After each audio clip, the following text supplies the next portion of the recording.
నమస్తే, welcome to జనహిత TV. ఎప్పట్లాగానే దేవాలయాల గురించి తర్వాత భక్తి పార్వశ్యత్వంతో ఎప్పుడు విరాజిల్లేటువంటి భక్తుల కోసం అని చెప్పి మనకున్నటువంటి దైనందిన జీవితంలో అనేక ప్రశ్నలతోటి సతమతం అవుతుంటాం. వాటిని నివృత్తి చేసేందుకే మన ముందు ఉన్నారు సాహితీవేత్త, కవి తర్వాత మనోహర్ రెడ్డి గంట మనతో ఉన్నారు. కొన్ని ప్రశ్నలతోటి మనం కార్యక్రమాన్ని స్టార్ట్ చేద్దాం. నమస్తే. నమస్కారం అండి, శ్రీనివాస్ గారు. నమస్తే సార్. లాస్ట్ ఎపిసోడ్లో చాలా విషయాలతోటి చర్చించాం.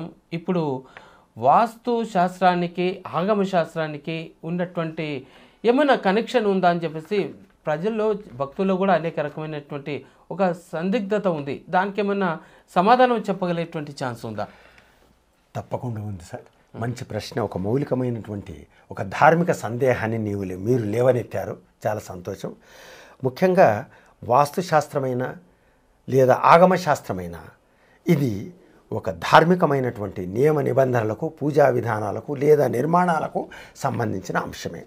అయితే ఇది వాస్తుశాస్త్రం కానివ్వండి లేదా ఆగమశాస్త్రం కానివ్వండి, మన వేద వాంగ్మయం నుంచి వేదాలు, ఉపనిషత్తులు, ఆగమాలు, తర్వాత అరణ్యకాలు, బ్రాహ్మణ కాలను మొదలుకొని మన అష్టాదశ పురాణాల్లోనూ దేవాలయ నిర్మాణాలకు సంబంధించిన దేవాలయాలు మనకు పురాణాల్లో కూడా నిర్మాణం జరిగినట్టుగా మనకు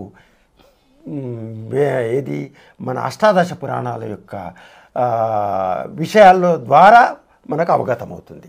అయితే ఈ వాస్తుశాస్త్రం కానీ లేదా ఈ ఆగమశాస్త్రం కానీ మనకు వేదవాంగ్మయం నుంచి ఋషి పరంపర ద్వారా మనకి ఈ రోజుకు మనకు అందింది ఒక వారసత్వ సంపదగా. అయితే ఈ వాస్తుశాస్త్రానికి ఈ ఆగమశాస్త్రానికి మధ్య మౌలికమైనటువంటి తారతమ్యం ఏంటి అన్నప్పుడు, వాస్తుశాస్త్రం అనేది గృహ నిర్మాణానికి సంబంధించినటువంటి అంశం.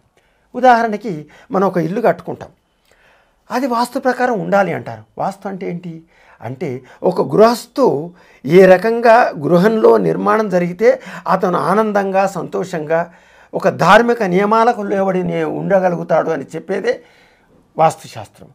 ఆ వాస్తుశాస్త్రం కూడా దాన్ని మనం ఎంతవరకు తీసుకెళ్ళామంటే మూఢనమ్మకాలు ఎక్కువై ఇది ఇలాగే ఉండాలి, ఇది ఇలాగే ఉండాలి అని చెప్పేసి లాస్ట్ చివరికి మనకు అనారోగ్యం జరిగితేనో, మనకి ఏ రకమైనటువంటి ఇంట్లో ఏ రకమైన ఇబ్బందులు జరిగితేనే ఈ గృహంలో వాస్తు సరిగ్గా లేదు కాబట్టి మీకు రకమైనటువంటి ఇబ్బందులు వస్తున్నాయని చెప్పే స్థితికి ఆ మూఢత్వం అనేది మనకు వచ్చేసింది.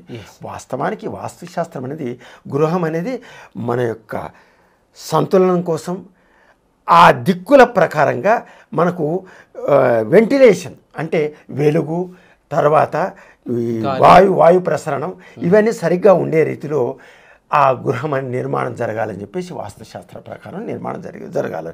ప్రధానంగా మీకు వాస్తుశాస్త్రం యొక్క ఒక చిన్న అంశాన్ని చెప్తాను. వాస్తుశాస్త్రం ఏం చెప్తారు, ఈశాన్యంలో గుంట ఉండాలి అంటారు, అంటే బావి జలం ఉండాలి. అట్లాగే ఆగ్నేయంలో వంట అంటే అగ్ని ఉండాలి, ఒంటిలు ఉండాలి అని చెప్తారు. అట్లాగే ఈ నైరుతి దిశలో పంట అంటే ఏంటి, స్టోర్ రూమ్ ఉండాలి అని చెప్తారు. చివరిగా వాయవ్యంలో ఏముండాలంటారు, పెంట అంటే ఏంటి, బాత్రూమ్ అనేది ఉండాలి. గుంట, వంట, పంట, పెంట ఇవన్నీ ఏది ఈ వాస్తుశాస్త్ర ప్రకారం ఇవి ఉంటే చాలు అని. దాన్ని మనం అనవసరంగా అవి ఎందుకు ఉండాలి అనేది అది ఒక సబ్జెక్టు, అది పెద్ద సబ్జెక్టు. దాని గురించి మాట్లాడే అంశాలు. మరి అదే ఆగమశాస్త్రానికి వెళ్ళాలంటే, ఆగమశాస్త్రం అనేది గృహశాస్త్రానికి సంబంధించింది కాదు, అది ఆధ్యాత్మికపరమైనది, ఆరాధనీయమైనటువంటి ఆరాధన స్థలాల నిర్మాణానికి సంబంధించింది. అంటే దేవాలయాల నిర్మాణానికి సంబంధించింది ఆగమశాస్త్రం.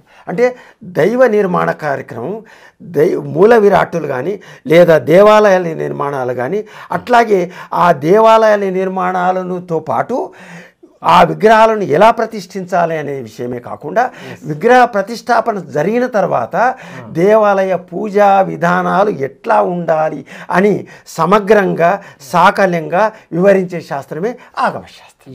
కాబట్టి ఈ రెండింటికి ప్రధానంగా తేడాలు ఉంటాయి. రైట్, ఓకే, అంతవరకు బాగానే ఉంది.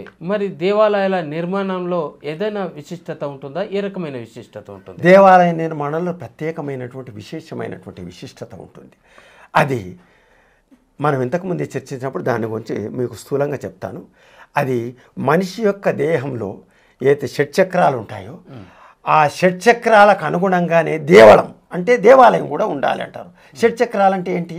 మనకు ఈ మూలాధార చక్రం కానీ, స్వాధిష్టాన చక్రం కానీ, లేకపోతే మణిపూరక చక్రం కానీ, ఈ నాభి స్థానం, అట్లాగే అనాహత చక్రం అంటే హృదయ స్థానం, అట్లాగే విశిష్ట చక్రం అంటే ఏంటి?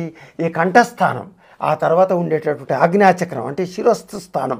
ఈ రకంగా ఈ షట్చక్రాలకి దేవాలయానికి దేహానికి మధ్య దేహో దేవాలయ ప్రోక్తో జీవో దేవ సనాతన అని మన పెద్దవాళ్ళు వేదంలో చెప్పడం జరిగింది. ఆ రకంగా ఈ ఆగమశాస్త్రం అనేది ఈ రకంగా ఉండగలిగినప్పుడే మనిషికి దేవాలయానికి తర్వాత షట్చక్రాలకు మధ్య అవినాభావ సంబంధం ఉంటుంది.